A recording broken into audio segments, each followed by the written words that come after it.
Hi guys, welcome back to this channel. In this video I'm going to show you how to find CapCut templates when you can't use TikTok or you don't have a TikTok account.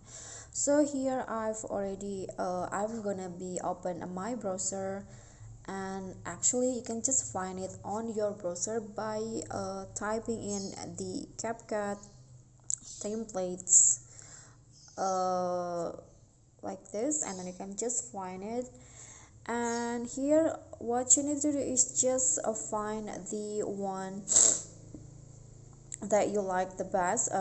Actually, if you have TikTok you can just click on this, but since you can't have TikTok you can click on the first web that is pop up.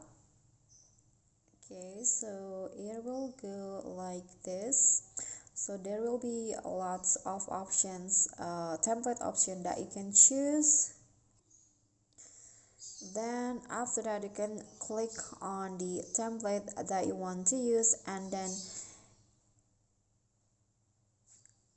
it will be direct you to the CapCut apps, and then after that you can just click on use template, or you can just, okay, I'm going to go back.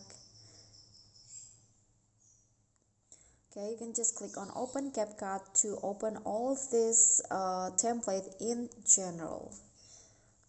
So you can see that now I'm in CapCut with these templates, and you can just freely uh, choose and use the templates that you want. Okay, so that's all for me. Thank you guys so much for watching. If you think this content is helpful, please click on the thanks below, click on the thumbs up icon, don't forget to leave a comment and subscribe. I'll see you all in the next following tutorial. Bye.